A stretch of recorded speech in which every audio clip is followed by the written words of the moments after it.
Happy new moon in Virgo and solar eclipse from Soft Edges. I'm Jensen, and we're going to be talking today about the energy for this upcoming new moon in Virgo at 29 degrees of Virgo on September 21st, 2025. Now, prior to recording this, I've already pulled some cards. I have some information that came through that I'm looking forward to sharing. And yeah, let's get into the reading. So interestingly enough, like I said, this is the second new moon in this cycle, and it is closing out this eclipse season for this year, the second one in Virgo. I don't know about you, but this eclipse season has been so intense. And part of the reason I feel like that might be is because the North Node is in Pisces, and that is just like, to me, talks about collective consciousness, like our highest selves feel so Piscean to me. And then here comes Virgo, like every day, boots on the ground, doing the work here on Earth. And we're having to let go of some things with the South Node in Virgo in order for us to evolve. It's been crunchy. It's been frothy, like things bubbling to the surface and bringing forward some somewhat intense emotions. A lot of the conversations I'm having with other people is talking a lot about path and feeling like they're on the right path, and this pull between what does it mean to be on a right path. Let's get into the cards, and I just want to talk about briefly, I have notes right here that I'm going to be referring to. I'm going to talk briefly about what came through during the channeling session for this pull. So I'm going to put the cards here, hopefully, for the energy that we're going to be working with this week. So at the center, we have Pneuma, breath. And then on either side, we have Judgment and the Queen of Wands in reverse. So during the read for these cards, I started channeling the archetype of Hephaestus, who was a Greek god, son of Hera, but he was cast out and became lame. He is known as the Greek god of fire, metalsmithing, artisan, and is the celestial blacksmith. He often had his shop depicted beneath volcanoes, which is really cool, given the cards that we'll talk about a little bit. So when Hephaestus came in, he invited us to notice first with the Judgment card. What are we like purging? Like I laid down to sit into this meditation, and all of a sudden I had like bile in my throat and it was burning hot. So like, what is moving through us that wants to be purged at this time?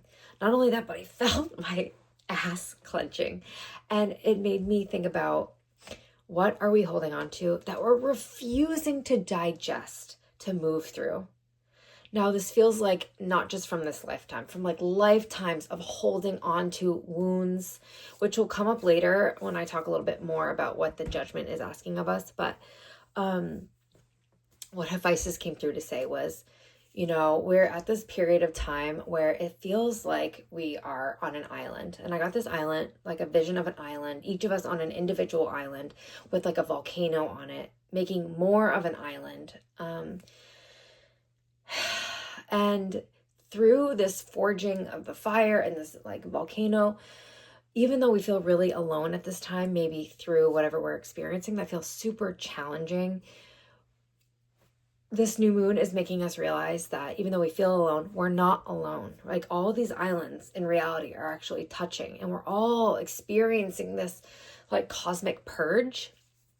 And what can happen when we're like interacting with each other in this cosmic purge is we're being activated, we're being triggered, and it's causing more pain. But that pain is necessary to help us digest and move through and let go of that which is ready to be expelled. And that came up a lot in the reading, where I kept checking in with my body and I'm like, oh, I'm still clenching the bottom of my body, like my root. Where am I holding stories of maybe other lifetimes where I wasn't safe, but that this one, even though the outside world is loud, I am safe and I'm here to do work.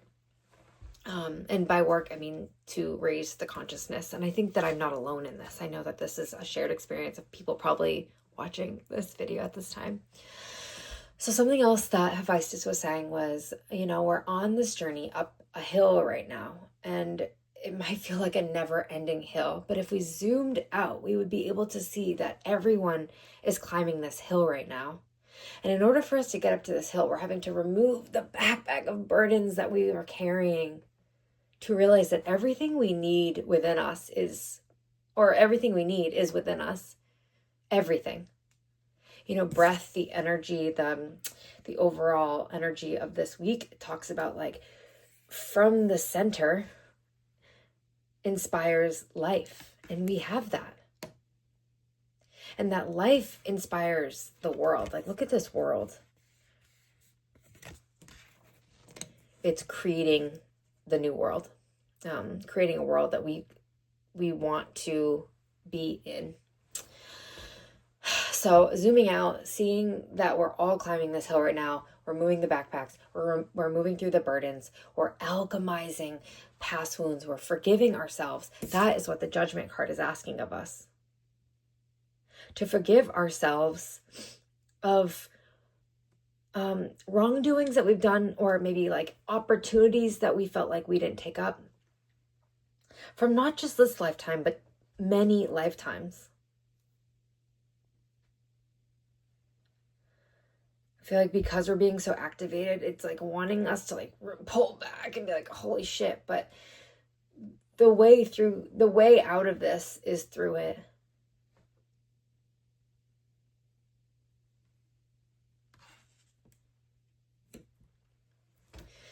Just to finish up the metaphor of the hill, and this great hill is this beautiful green, luscious earth and grass with like light, sparkly air.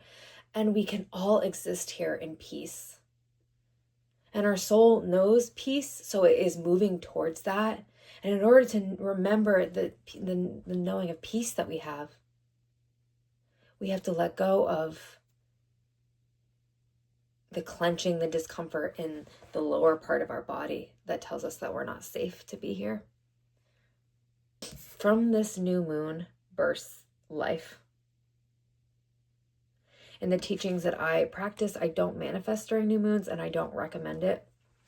But I think we can just observe how through this burst of life that's coming through on this new moon, that life is just coming from us inspired naturally as we allow things to unfold at this time. One thing I remember that it felt like important to share was the importance of coming back to the breath over and over and over again, especially in these times where we're feeling so raw.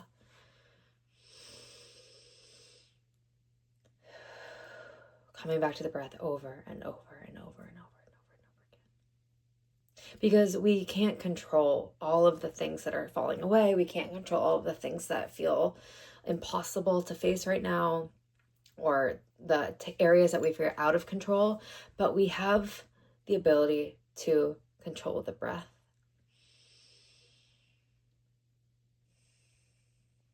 And the breath feels so much a part of this Pisces North Node, Virgo South Node axis that the eclipse is on, where the breath is the bridge between the higher consciousness, the celestial realm, and Earth, Virgo. This really earthy, grounded sign. The breath is that go-between. We are the go-between between these two worlds. So if you notice that your breath is getting stuck somewhere, there's opportunities to work with that. To notice where it's stuck. To notice what that might be. Is it stuck in your throat? Are you not speaking your truth? Are you speaking out of anger and fear and anxiety? This came up earlier in the week with the week ahead reading. Or is it stuck in your solar plexus where you don't feel confident enough in yourself to move forward wherever you are right now? Knowing you need to move forward, that it's going to soon be your time. You'll have the strength then to be able to, I promise you. Finally, we have the Queen of Wands in reversed. And I was noticing as I looked at this card that there is this like part of the zodiac being shown that's Leo, Virgo, Libra, and Scorpio, and how intertwined these 4 signs are. Bookended by 2 fixed signs, comes mutable and cardinal. Like, we're entering Libra season, like this new moon is on the heels of the equinox, bringing fall, bringing Libra season. And that's cardinal, and it's the initiation of something, and it's the initiation of the shed. Think of how life acts around us. What is the saying, like, so above as below, and there it's longer than that, but what is happening outside of our lives, like right now when the leaves we're harvesting and the leaves are dying away, so is being called to us at this time, especially with a new moon coinciding with this time of this great shed and this initiation into this new iteration of ourselves. This is the final, like I said, the final eclipse in this cycle, and I think things are going to look wildly different from the beginning of eclipse season, so about a month ago, to now. And things will continue to fall away and unfold as they do, but I'm getting a sense that following this eclipse season, we'll have a better understanding of our role and where to go from here. The Queen of Wands to me is so much about this like really passionate, sensual, like inspired woman. And in the reverse, I'm being asked to reflect on this fiery nature of the Queen of Wands, and inspire, which is inspiration, which is breath, respiration. And something I'm noticing about this Queen of Wands as well is she has a large back part of her head. I'll show the image. She has a large back part of her head, and she has gold both at the top of her head, at her throat, at the base of the cat. And it's making me think of the nuggets of wisdom, the gold that we have that's like moving through us and perhaps moving through our voice. But again, because it's in the reverse, this inspired action we might not be feeling as soon as this new moon hits on Sunday, the 21st of September. But I do feel like it is the beginning of being able to take this higher knowledge, this higher wisdom that you have, and moving it through the throat.